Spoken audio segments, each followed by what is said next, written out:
dando continuidade à nossa série de estudos, Atos, capítulo 10. Nesse primeiro momento, irmãos, vamos ler apenas até o versículo 5 e posteriormente nós vamos continuar a leitura. Então, Atos, capítulo 10, do 1 ao 5, mantenha a sua Bíblia aberta porque a gente vai ler todo o capítulo como já de costume. Havia em Cesareia um homem chamado Cornélio, centurião do regimento conhecido como Italiano. Ele e toda a sua família eram religiosos e tementes a Deus, dava muitas esmolas ao povo e orava continuamente a Deus. Certo dia, por volta das 3 da tarde, ele teve uma visão. Viu claramente um anjo de Deus que se aproximava dele e dizia: Cornélio? Aterrorizado, Cornélio olhou para ele e perguntou: o que é, Senhor? O anjo respondeu: suas orações e esmolas subiram como oferta memorial diante de Deus. Agora, mande alguns homens a Jope para trazerem um certo Simão, também conhecido como Pedro. Só até aqui, vamos orar ao Senhor. Santo Deus, Espírito Santo do Senhor, ajuda-nos, ó Pai, pois por nós mesmos não temos capacidade de compreendermos a Tua palavra, Senhor. Somente o Teu Espírito Santo pode abrir as nossas mentes e os nossos corações para entender a Tua palavra e aceitá-la em nossas vidas. Que possamos, ó Deus, ser cada vez mais transformados pela Tua palavra, que é verdade e vida para aquele que nela crê. Deus, nós pedimos o Teu auxílio e a Tua misericórdia nesse momento. No nome santo de Cristo Jesus. Amém. O irmão pode se assentar.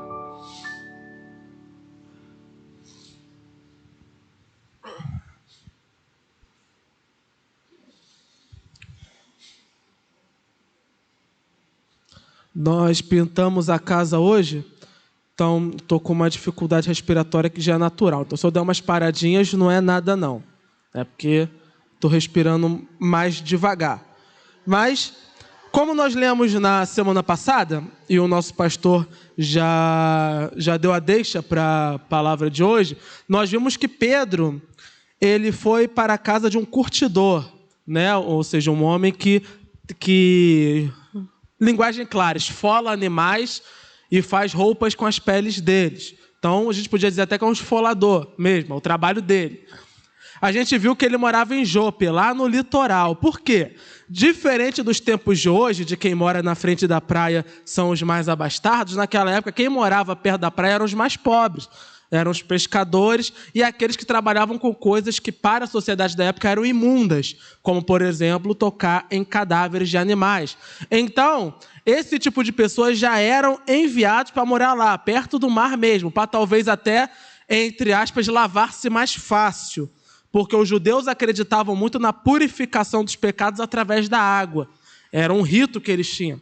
Então, jogavam essas pessoas para lá. E não somente os judeus, como também a sociedade da época, até mesmo a sociedade romana. Era muito comum que aqueles que trabalhavam nesses ofícios mais complicados e mal vistos pelas sociedades ficassem mais perto do litoral. E o nosso pastor trouxe bem essa informação, que para um judeu ortodoxo como Pedro, que nós vimos em todo o Evangelho, era um defensor da lei ferrenho e quase até extremista.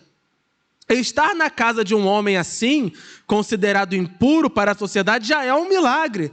O Espírito Santo já está aos poucos trabalhando no coração dele. Por quê? A partir desse capítulo nós vamos ver que principalmente essa figura desse homem chamado Pedro, ele vai começar a ter uma outra visão a respeito daqueles que a sociedade consideram impuros, indignos e que provavelmente não poderiam entrar no templo para adorar a Deus. Aqui nós temos um homem. E só por a menção a esse homem já demonstra sua importância. Ele é um centurião e o texto deixa claro, conhecido como italiano. Ou seja, ele era um romano legítimo. O Império Romano dominava diversos territórios. Então, muitos generais e centuriões não eram italianos, não eram romanos de nascença. Eles foram acoplados de outros povos, mas ainda assim tinham a sua autoridade. Agora, esse centurião aqui, ele é um italiano. Ele é nascido, de fato, em Roma. Ele provavelmente é de uma família da alta casta. Então, ele é um homem importante, tanto em poder como os seus familiares provavelmente são importantes também. Outra coisa, esse religioso temente a Deus, que adorava ao Senhor, ele em momento algum é mencionado aqui como um judeu. Então, provavelmente, ele não se converteu ao judaísmo. E o texto, o que o anjo fala para ele, dá uma deixazinha do que isso acontece. Eu poderia citar exemplos de filmes, mas cada um tem o seu gosto pessoal. Mas brasileiro gosta de novela. Geralmente, quando uma novela vai contar uma história, principalmente de famílias, a gente chama de primeira fase da novela e segunda fase. A primeira fase conta a história dos pais, que começam muito importantes e depois somem da história e o protagonista é alguém que talvez nem era nascido na época. Esse modelo de escrito, a novela literária, que é um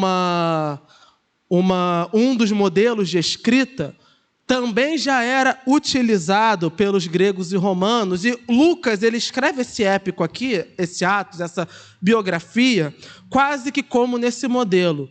Então, primeiro, ele foca muito em Pedro. Ele vai escrevendo a história como se Pedro fosse o protagonista. Mas a partir do capítulo 10, nós vamos ver que Pedro vai sumir. E vai aparecer poucas vezes agora como coadjuvante, enquanto Paulo vai assumir o protagonismo.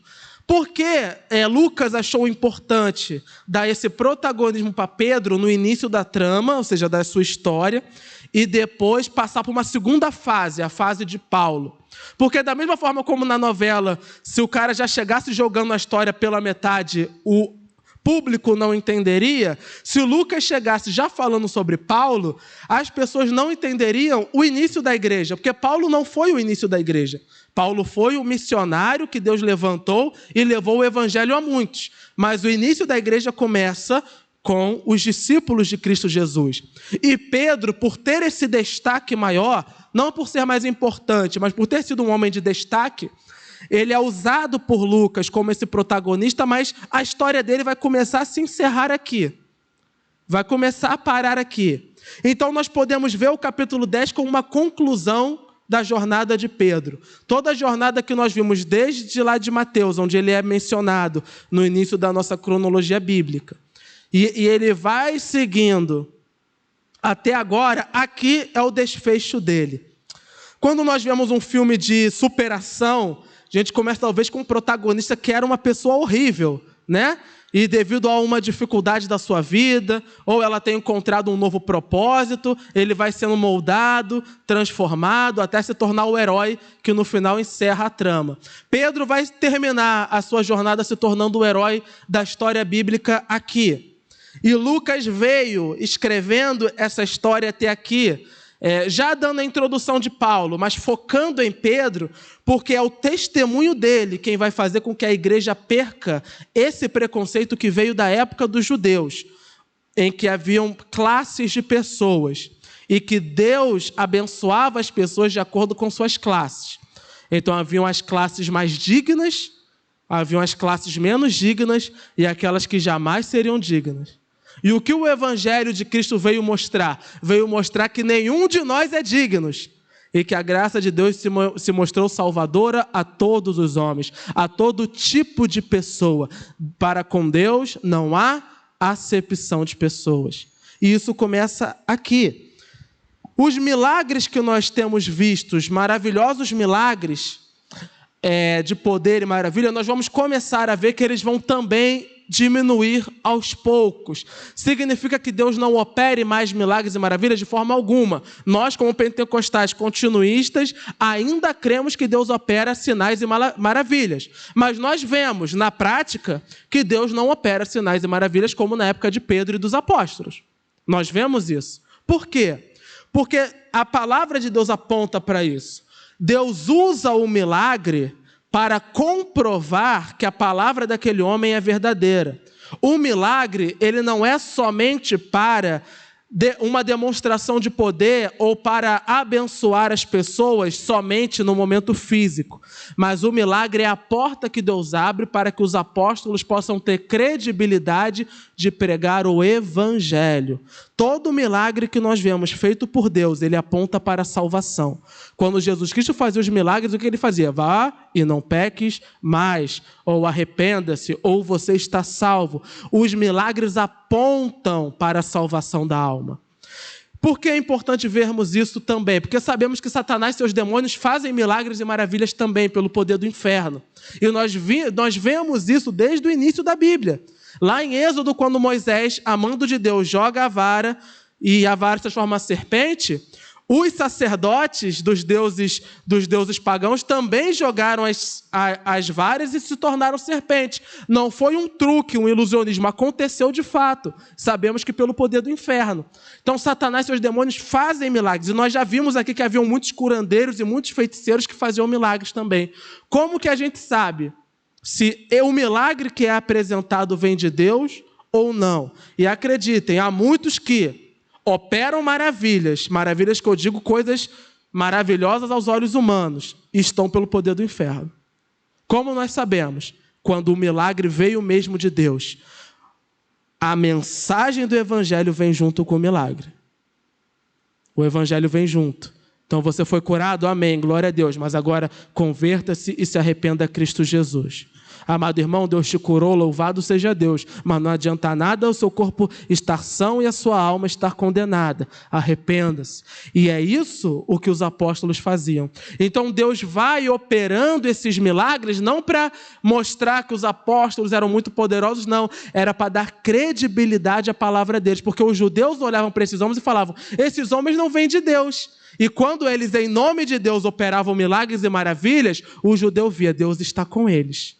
Esse milagre não poderia ter sido feito senão pela mão de Deus. Então, esse milagre vai acompanhando isso. E nós vamos ver que ele vai começar a diminuir. E nós vemos que nas cartas de Paulo, eles vão diminuindo aos poucos.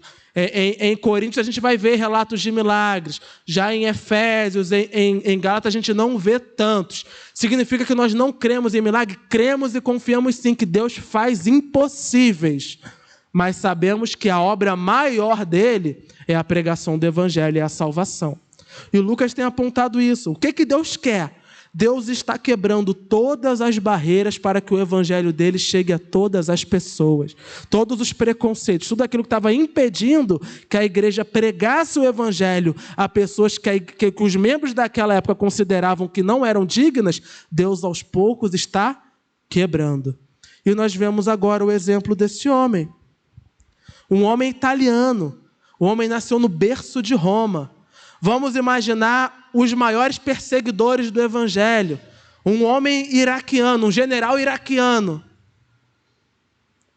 Um general muçulmano que mata, que queima crentes. De repente o homem se converte ao evangelho. É esse tipo de homem que nós estamos falando. Ele representava o poder que perseguia a igreja. E agora, o texto mostra, não sabemos como esse homem se converteu, não sabemos. O que sabemos é, ele e sua família eram crentes. Eles criam. Mas veja bem, não menciona que eles criam em Jesus, e sim que eram tementes a Deus. E o termo Deus aqui, Elohim, o Senhor, aponta que ele cria no Deus dos judeus. Então, embora ele não fosse judeu, ele creu nesse Deus todo-poderoso, nesse Deus maravilhoso que era pregado pelos judeus. Ele tinha essa fé. Um homem italiano não poderia entrar no templo. Como ele não poderia entrar no templo, ele não poderia fazer ofertas memoriais, que é o que o anjo diz que ele fez. A oferta memorial era quando o servo entrava no templo e entregava a oferta. Um italiano não podia fazer isso. Mas o que o anjo do Senhor falou para ele nesses primeiros versículos que nós lemos? As ofertas que ele dava de bom coração às pessoas, Deus recebeu como se fosse uma oferta para ele próprio.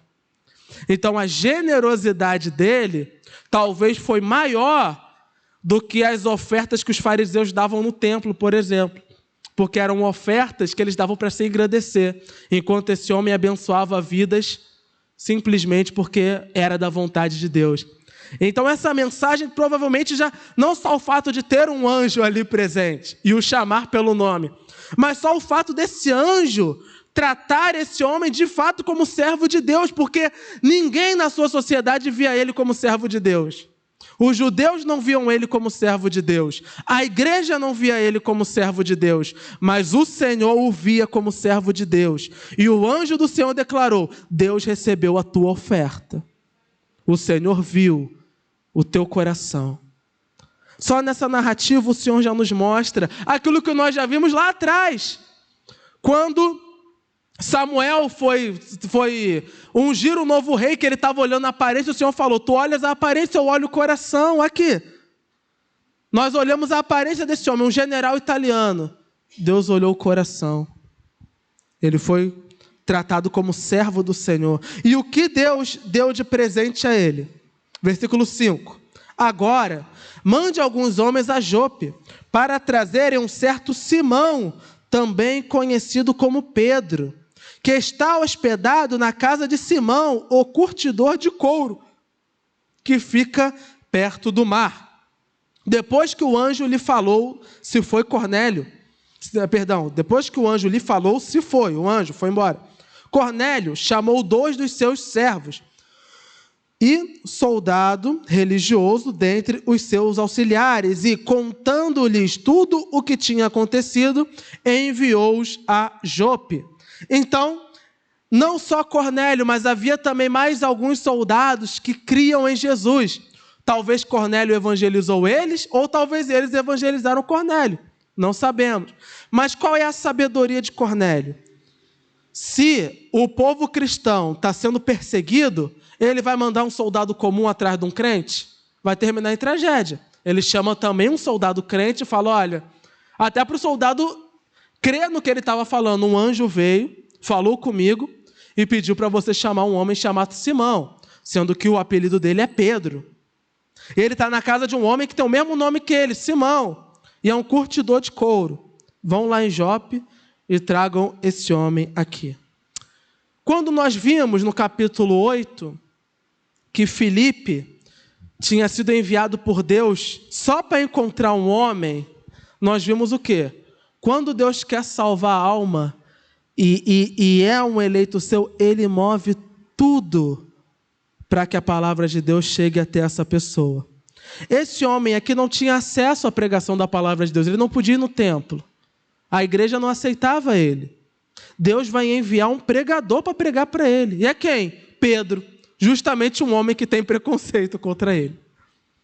Vejam que a história de Pedro e de Paulo, elas são quase iguais, só que inversas. Enquanto Paulo era o perseguidor que se tornou membro da igreja, Pedro é um membro da igreja que tem que abrir o seu coração para receber o perseguidor. E por que Deus está trabalhando no coração de Pedro?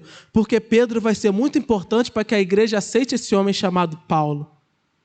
É Pedro quem vai ser uma das vozes que vai trazer Paulo, e embora eles tivessem algumas discussões, às vezes algumas rinchas, Pedro reconhece que Jesus fez uma mudança nele. O que Lucas vai demonstrando aqui, e o que nós como igreja precisamos aprender também. A igreja deve orar sempre para que o perdido entre, mas também tem que orar para que ela esteja pronta para receber o perdido. Porque às vezes nós não estamos prontos para receber os perdidos. Nós oramos para que Deus os envie, mas não estamos prontos para recebê-los. E é comum isso acontecer.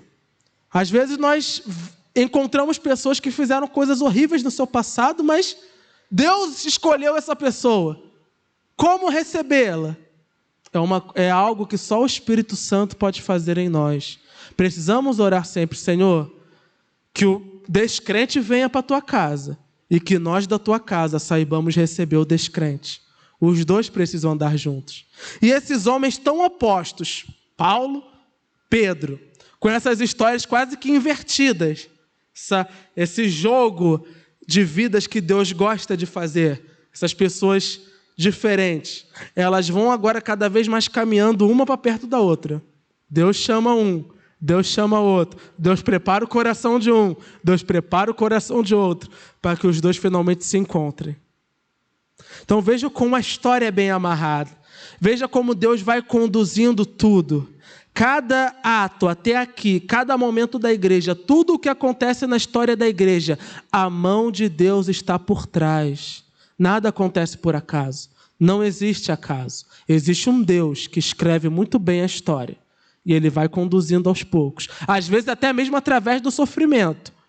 Mas Ele utiliza o sofrimento para colocar a igreja no caminho. E assim foi. Enviaram esse homem para que encontrasse Pedro. Versículo 9. No dia seguinte, por volta do meio-dia, enquanto eles viajavam e se aproximavam da cidade, Pedro subiu ao terraço para orar. Ou seja, enquanto os soldados estão lá a caminho, o que está acontecendo lá onde Pedro está? Pedro subiu para o terraço para orar. Tendo fome, queria comer. Enquanto a refeição estava sendo preparada, caiu em êxtase. O homem estava orando e já estava com fome. E a refeição ainda estava sendo preparada. Ou seja, já estava pensando na comida. Que fome! Estou querendo comer e de repente entra em êxtase. Esse termo êxtase está querendo dizer o quê? Que ele teve uma visão. Ele estava aqui, estava no terraço normal e de repente ele teve uma visão que mais ninguém viu. Então se alguém olhasse para ele, esse homem está louco, está olhando para o nada. Mas ele estava vendo, o espiritual, estava em êxtase, não na questão de estar fora de si, mas de estar vendo algo que outras pessoas provavelmente não veriam. Versículo 11, viu o céu aberto e algo semelhante a um grande lençol que descia à terra, preso pelas 4 pontas, contendo toda espécie de quadrúpedes, bem como de répteis da terra e aves do céu. Então uma voz lhe disse, levante-se, Pedro, mate e coma. Mas Pedro respondeu, de modo algum, Senhor, jamais comi algo impuro ou imundo. A voz lhe falou segunda vez, não chame impuro ao que Deus purificou. Isso aconteceu 3 vezes e em seguida o lençol foi recolhido ao céu. Então, parando um pouquinho aqui. Pedro tem essa visão, como fosse um lençol descendo e amarradinho nesse lençol estavam os animais para ele matar e comer. Ele estava com fome. Então, Deus enviou a comida para ele, nessa visão. Sendo que os animais que estavam ali, pela lei mosaica e também pelos rituais que eles mesmos inventavam, eram animais imundos.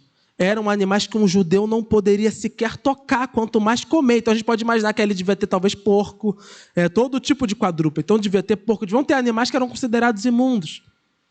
E a voz fala para ele, mata e come. Pedro deve ter pensado, isso é coisa do inferno, algum teste para mim, devem estar me testando. E ele faz a defesa, ele fala, não, Senhor, de modo algum, nunca, jamais. Eu toquei, eu comi animal assim. Eu sou um judeu sério, eu sou um servo de Deus. Mas o que a voz fala para ele? Não torne imundo aquilo que o Senhor purificou. Posteriormente, nós vimos que isso aconteceu 3 vezes e o lençol foi recolhido. Pedro não comeu nada. Então, provavelmente, a voz falou para ele 3 vezes e as 3 vezes ele negou. Falou, não vou comer isso de jeito nenhum. O que esse número 3 nos lembra?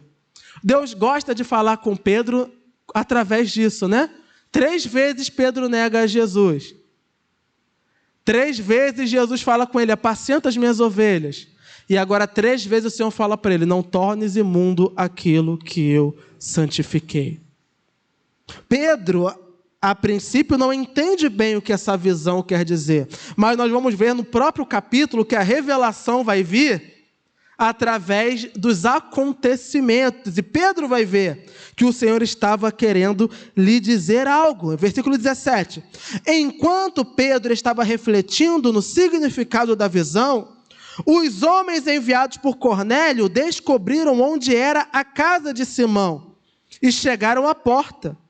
Chamando Pedro, perguntaram se ali estava hospedado Simão, conhecido como Pedro.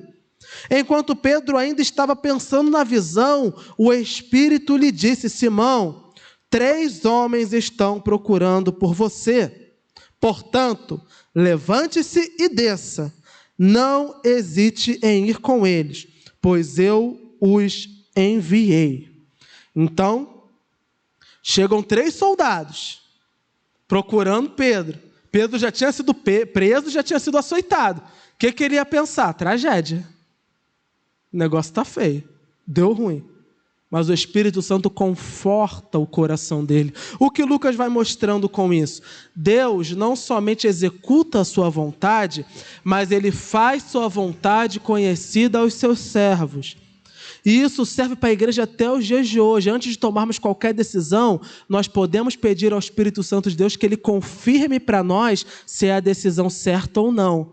Porque até o momento Deus tem confirmado todas as decisões e tudo aquilo que tem sido apresentado para os seus servos, Deus tem confirmado no coração deles. Deus confirmou para Filipe que era para ele falar com o eunuco. Deus confirmou para Paulo, aparecendo diante dele próprio e o chamando. Deus confirmou para Pedro que ele deveria ir até aquela casa e agora confirma que ele deveria ir com aqueles homens. Então, um exemplo para nós também que o texto nos passa. O servo de Deus ele tem que ter calma antes de tomar certas decisões. Deixa o Espírito Santo confirmar no teu coração se é isso mesmo ou não. Deixa o Espírito Santo falar, porque ele fala. Veja bem, o Espírito Santo falou ao coração de Pedro, falou a Pedro. Não sabemos se ele falou auditivamente ou se ele simplesmente confirmou no coração de Pedro, trazendo paz, trazendo tranquilidade. O texto não deixa 100% claro. O que nós sabemos é o Espírito Santo falou com ele. Seja através de uma voz, mesmo que Pedro ouviu, ou talvez daquela sensação no coração, daquela coisa mais íntima, o Espírito Santo trouxe para Pedro, direcionando-o para onde ele deveria ir. O Espírito Santo direciona a igreja. Ele conduz a igreja. Versículo 22. Pedro desceu e disse aos homens: eu sou quem vocês estão procurando. Por que motivo vieram? Os homens responderam: viemos da parte do centurião Cornélio.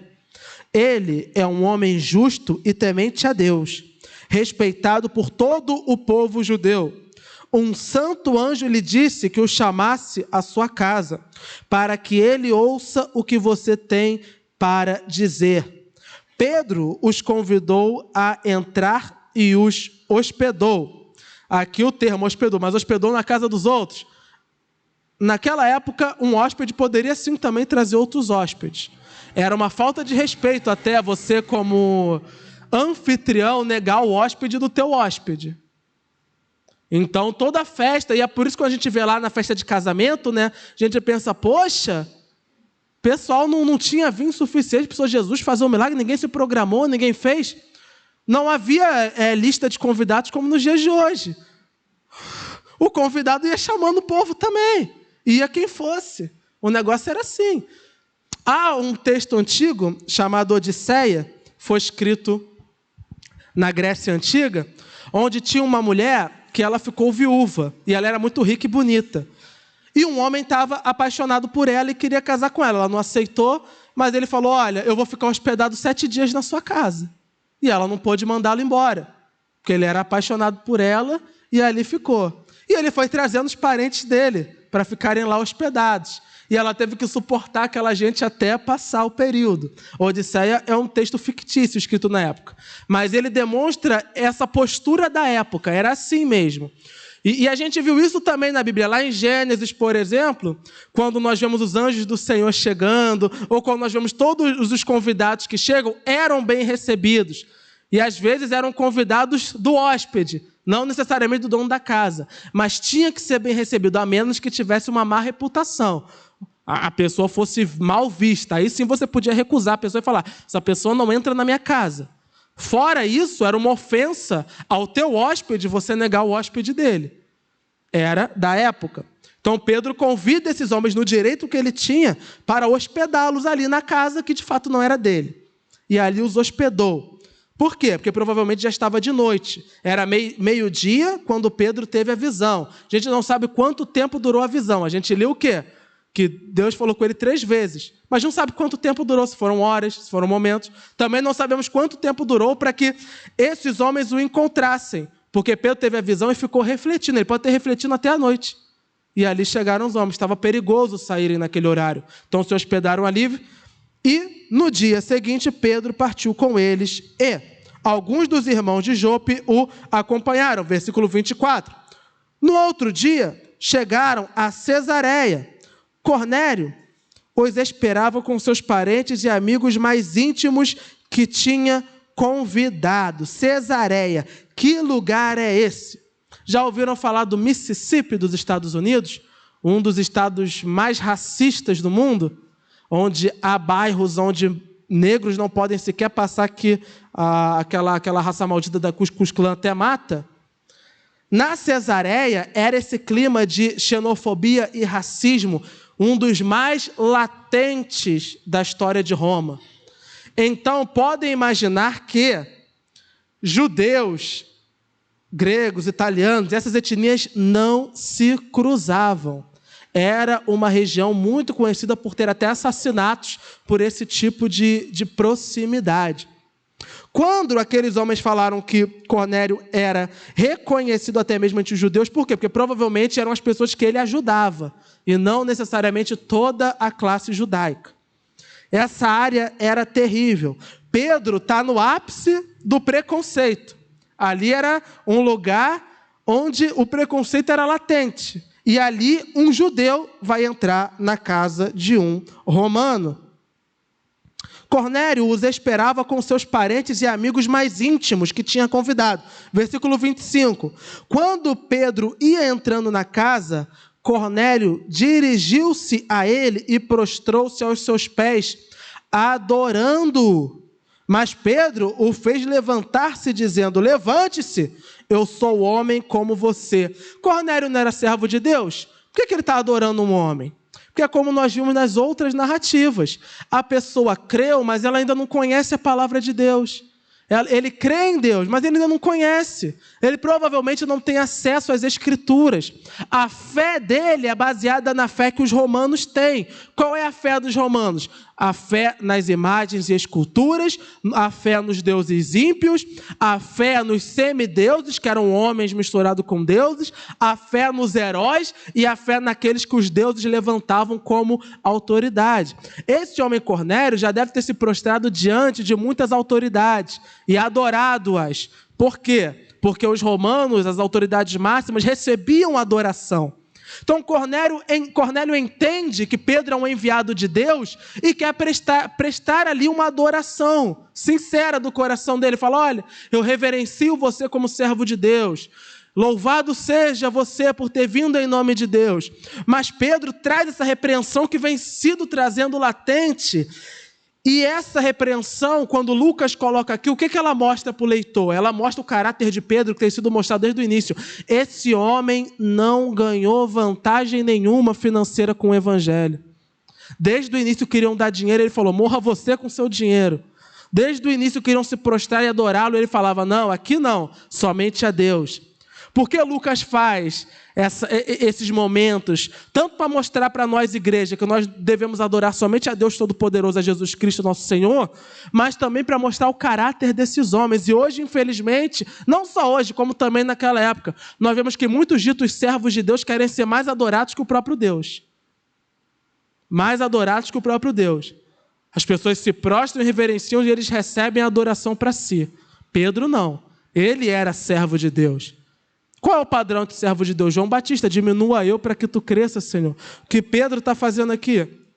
Eu sou homem como você, eu sou igual a você. Por que você vai me adorar? E Pedro, um judeu, dizer que é igual a Cornélio, ele está admitindo: eu sou tão pecador quanto você. Eu sou tão indigno quanto você. Eu não mereço a graça de Deus tanto quanto você. E é essa a verdade que a igreja precisa entender. Nenhum de nós merece a graça de Deus. Por isso que a graça é de graça. Você não pôde pagar, você não deu nada por ela. Te deram de graça. Quem deu? Jesus Cristo, através do seu sacrifício na cruz.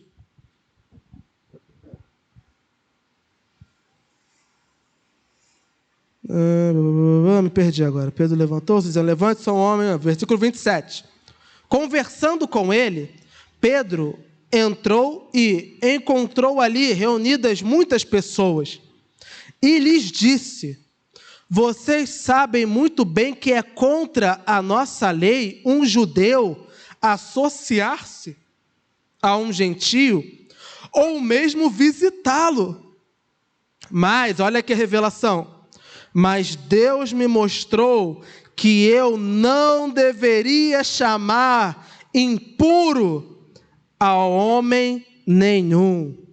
Pedro entendeu a revelação que Deus deu para ele. O que é que Deus falou para ele? Deus não queria de fato que ele comesse o animal. Deus queria que ele entendesse o quê? Que ele não poderia tornar impuro aquilo que o próprio Deus santificou. Então, o que Pedro entendeu agora nessa própria declaração dele? Eu sou homem como você. Deus me mostrou que eu não deveria chamar impuro ou imundo a homem nenhum, ou seja, nenhum tipo de homem. Não existem classes, não importa se é gentio, se é judeu. Por isso, versículo 29, quando fui procurado, vim sem qualquer objeção. Posso perguntar por que vocês me mandaram buscar? Cornélio respondeu, há 4 dias eu estava em minha casa orando. Olha o tempo que levou dos soldados dele acharem Pedro, 4 dias. Há 4 dias eu estava em minha casa orando a esta hora, às 3 horas da tarde. De repente, colocou-se diante de mim um homem com roupas resplandecentes e disse, Cornélio, Deus ouviu sua oração e lembrou-se das suas esmolas. Mande buscar em Jope a Simão, chamado Pedro. Ele está hospedado na casa de Simão, o curtidor de couro, que mora perto do mar. Assim mandei buscar-te imediatamente, e foi bom que tenhas vindo. Agora estamos todos aqui na presença de Deus para ouvir tudo o que o Senhor te mandou dizer. Então Pedro chega a mim e me chamou por quê? Cornélio fala basicamente assim, me diz você, porque foi Deus que mandou te chamar. Eu não sei para que eu te chamei. Deus mandou te chamar. E a vida do crente às vezes é essa. Deus coloca o crente em caminhos que ele não entende, não sabe sequer para que ele está ali. Mas o Espírito Santo vai aos poucos revelando o porquê aquilo está acontecendo. O porquê é daquele jeito. Por que tem que ser daquele jeito. Pedro não sabia por que estava indo. Nem Cornélio sabia o porquê que estava chamando esse homem. Mas Deus está fazendo uma obra na vida dos dois. Deus está fazendo uma obra na vida de Cornélio. Ele está fazendo uma obra na vida de Pedro. Assim é com a igreja. Deus faz a obra naquele que nós evangelizamos, mas também faz em nós ao mesmo tempo. Sempre assim. Deus trabalha dessa maneira, dessa forma maravilhosa. A revelação de Pedro qual foi? A visão da igreja da época era que eu não posso fazer faculdade sem antes ter passado pelo ensino médio e pelo ensino fundamental. A menos quando a pessoa é um gênio soberano e ele faz uma prova e prova de fato que pode, mas pessoas comuns não podem fazer isso. Naquela época, o que eles achavam? Que o cristianismo era e é de fato, mas eles achavam que pelo cristianismo ser uma evolução do judaísmo, a pessoa tinha que primeiro passar para o judaísmo para depois virar cristã. Então ela tinha que fazer ser circuncidada, ela tinha que tornar-se judia pela aliança para aí sim ingressar na igreja. Mas o que Deus está fazendo? Deus está quebrando isso. Não existe meio termo. Não existe uma fé que esteja no meio. Eu não preciso primeiro crer, ser judeu, para depois ser cristão. Aquele que crê em Cristo Jesus já se torna servo do Deus vivo, já é povo de Deus. Nós somos povo de Deus. Nós não precisamos nascer em Israel para ser povo de Deus. Não precisamos mais das antigas alianças para ser povo de Deus, pois a boa nova, a nova aliança chegou a nós. Cristo Jesus é a nova aliança. O velho aponta para o novo. Todo o Velho Testamento, ele é útil, importante para aprendizado, para crescimento espiritual, para doutrinar a igreja e para nós conhecermos o caráter do nosso Deus. Mas tudo que está no Velho Testamento aponta para o Novo Testamento, que é Jesus Cristo, nosso Senhor e Salvador. Por isso que é absurdo nós vermos igrejas hoje que pegam elementos judaicos e põem no culto. Isso é loucura. Não precisa ter uma arca da aliança. Desculpa, ninguém faz com ouro igual naquela época, não. É papelão feio. Pegar o candelabro, pegar não sei o que, não precisa. A fé é Cristo Jesus morreu por nós na cruz do Calvário. Eu criei nesse Jesus, eu sou servo de Deus. Não precisa de ritual, não precisa fazer isso, não precisa fazer aquilo. Os únicos sacramentos da igreja: Santa Ceia, batismo nas águas. Nossa fonte de fé e prática, palavra de Deus. Acabou. Mas o judeu da época não entendia. O crente hoje não entende, né? Imagina na época. Mas Deus está quebrando isso. Deus está quebrando. Nós vimos o Espírito Santo falando. Nós já vimos a revelação da visão. É isso que Deus estava falando. Da mesma forma como ele considerava aqueles animais impuros por causa da lei, ele também considerava o gentio, aquele que não era nascido judeu, impuro. Então Deus quebrou. Ele falou: agora eu sei. Você não é impuro por ser gentio, nem eu sou puro por ser judeu. Deus mudou a minha vida. Deus mudou o meu entendimento. Versículo 34. Então, Pedro começou a falar: agora percebo verdadeiramente que Deus não trata as pessoas com parcialidade, ou que Deus não faz acepção de pessoas. Agora eu entendo. Ele não tinha entendido. Agora eu entendo. Deus não faz acepção de pessoas, ou não as trata com parcialidade. Versículo 35. Mas de todas as nações aceita todo aquele que o teme e faz o que é justo. Vocês conhecem a mensagem enviada por Deus ao povo de Israel, que fala das boas novas de paz por meio de Jesus Cristo, Senhor de todos. Sabem o que aconteceu em toda a Judéia, começando na Galileia, depois do batismo que João pregou, como Deus ungiu a Jesus de Nazaré com o Espírito Santo e poder, e como ele andou por toda parte, fazendo o bem e curando todos os oprimidos pelo diabo, porque Deus estava com ele. Nós, ou seja, os discípulos, aqueles que andavam com Jesus, nós somos testemunhas de tudo o que ele fez na terra dos judeus e em Jerusalém, onde o mataram, suspendendo-o num madeiro. Deus, porém, o ressuscitou no terceiro dia e fez que ele fosse visto, não por todo o povo, mas por testemunhos que designara de antemão por nós, que conhecemos e bebemos com ele depois que ressuscitou dos mortos. Ele nos mandou pregar ao povo e testemunhar que foi a ele que Deus constituiu o juiz de vivos e de mortos. Todos os profetas, ou seja, o Velho Testamento, todos os profetas dão testemunho dele, de que todo o que nele crê recebe o perdão dos pecados mediante o seu nome. Enquanto Pedro ainda estava falando estas palavras, o Espírito Santo desceu sobre todos os que ouviam a mensagem. Os judeus convertidos que vieram com Pedro ficaram admirados de que o dom do Espírito Santo fosse derramado até sobre os gentios, pois os ouviam falando em línguas e exaltando a Deus.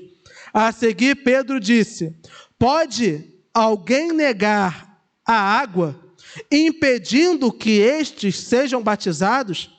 Eles receberam o Espírito Santo como nós. Então ordenou que fossem batizados em nome de Jesus Cristo. Depois pediram a Pedro que ficasse com eles alguns dias. Glórias a Deus nas mais altas alturas. Essa aqui é a prova que Deus não faz acepção de pessoas. Um homem que tinha tudo contra, ele nasceu no lugar errado, ele tinha a posição errada, ele tinha um histórico de vida errada, mas foi sobre ele que Deus derramou a sua graça e o Espírito Santo desceu naquela casa. Novamente, como eu falei no início, vejam como os milagres sempre vão apontar para a salvação. O Espírito Santo desceu aqui não só para demonstrar poder, mas para mostrar para Pedro, você fez a coisa certa. Olha aqui a minha presença aqui nesse lugar. Pedro sente o mover do Espírito. Aqueles homens começam a falar em línguas. O Pentecoste ali presente, o Espírito Santo ali trabalhando. Pedro fala, alguém, ou seja, os crentes que foram com eles, como testemunhas, alguém pode negar água a esses homens, ou seja, alguém pode dizer que eles não podem ser batizados, alguém pode dizer que essa família não é cristã. O Espírito Santo de Deus desceu aqui nesse lugar. E ali batizaram e ali ele ficou para ensinar aquelas pessoas. Nós não podemos tornar impuro aquilo que o Senhor santificou. Se Deus chamou a alma, se Deus converteu a alma, e se o Espírito Santo de Deus vem fazendo a sua obra naquela vida, nós como igreja não podemos tornar impuro o que o Senhor santificou. O Senhor santificou o gentio. O Senhor santificou a toda a terra. E por que aqui se encerra a história de Pedro? Porque esse aqui, creio eu, ser o ápice da sua evolução. Ele aprendeu já, não que possamos dizer que Pedro aprendeu tudo o que tinha para aprender, mas aprendeu o mais importante. Porque lá atrás Jesus Cristo falou para ele, apacenta as minhas ovelhas. Mas Pedro achava que ovelha era só o judeu. Agora Pedro sabe, ovelha é todo aquele a quem um Deus Todo-Poderoso chamar. Nós somos ovelhas de Cristo Jesus. Não importa a cor da pele, não importa a nossa classe social, não importa de onde viemos, não importa o nosso passado. Assim como Cornélio, nós fomos chamados por Deus. O Espírito Santo está trabalhando nas nossas vidas. Nós somos povo de Deus, porque Deus não faz diferença de pessoas. E louvado e engrandecido seja o Deus Todo-Poderoso por isso. A última barreira que estava impedindo que o Evangelho fosse a todas as pessoas acaba de ser quebrado. Porque a partir do próximo capítulo nós vamos ver que, embora Pedro não vá ter uma presença ali, esse testemunho dele vai começar a surtir efeito. E agora sim nós vamos começar a ver o protagonista da história. Claro que toda a Bíblia aponta para Deus, mas a personagem principal que está sendo usada por Deus, Paulo, vai beber muito desse testemunho aqui de Pedro. E Pedro vai dar o aval para que a igreja aceite o que Paulo vai fazer. O que Paulo vai fazer? Tornar-se o apóstolo dos gentios, pregar a todo tipo de gente, pregar o romano, pregar o grego. E é por isso que hoje, graças a Deus, temos crentes em quase todos os lugares do mundo. Nós temos irmãos em Cristo africanos, nós temos irmãos em Cristo asiáticos, nós temos até mesmo na nossa sociedade, temos irmãos em Cristo na favela e irmãos em Cristo no Leblon. Nós somos servos de Deus, não pelo que nós somos, mas pelo que Cristo Jesus fez na cruz por nós. Ele nos salvou. E essa é a esperança da igreja. Aprendendo um pouco com esse estudo, talvez possamos trazer aos nossos corações. Satanás muitas das vezes vai nos trazer acusações dizendo que não podemos ser servos de Deus, talvez por origens e pelo passado, ou por erros que cometemos, erros talvez que cometemos até durante a caminhada cristã. Mas o que esse texto nos mostra é que o nosso Deus é rico em amor e misericórdia. Aquele que invocar o nome do Senhor será salvo. Essa é uma promessa. E se você, de todo o seu coração, invocou o nome do Senhor, você é servo de Deus. Invoque o nome do Senhor e receba a salvação em nome de Cristo Jesus. Vamos orar. Ó Deus, Tu és maravilhoso. A Tua palavra é a fonte de poder e vida, Senhor. Quem somos nós, ó Deus, para merecer tamanha graça? Aquele homem era italiano, nós éramos pecadores, bêbados, gostávamos de farra, vivíamos uma vida totalmente longe de Ti, Senhor. Quem poderia talvez um dia olhar para nós e dizer que poderíamos ser servos Teus? Nós éramos imundos, Senhor, não por classe social ou de onde viemos, mas imundos pelo pecado. Mas o Senhor nos santificou E a tua palavra nos diz: que acusação há contra os teus eleitos? É o Senhor quem os justifica. Fomos justificados por ti, e em ti nós temos o perdão dos nossos pecados.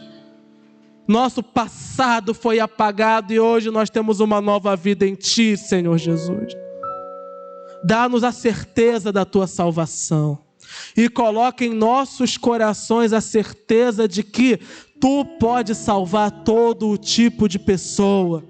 Pois talvez no nosso lar há vidas, ó Pai, que muitos olhem e digam que jamais poderá ser um servo teu. Aos olhos do mundo é uma pessoa imunda, é uma pessoa perdida, é uma pessoa viciada, é uma pessoa adúltera, é uma pessoa que vive na prostituição e no pecado. Mas, ó Deus, se o Espírito Santo purificar essa alma, não há um que possa dizer que ela é imunda, pois o Senhor mesmo justifica os seus eleitos. Dá-nos fé para pregar a todo tipo de gente, Senhor. Dá-nos, ó Deus, um coração aberto à tua palavra. Que possamos pregar a todos, Senhor, até mesmo aqueles que os nossos olhos não veem esperança nenhuma de salvação, ó Deus.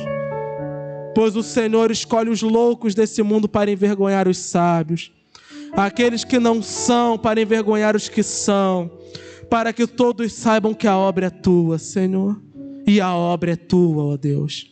Salva os perdidos, Senhor. Salva aqueles que estão desviados, Senhor. Salva a nós, Senhor, porque nós não prestamos. Purifica-nos do nosso pecado, livra-nos de todo o mal. É o que te pedimos em nome de Cristo Jesus.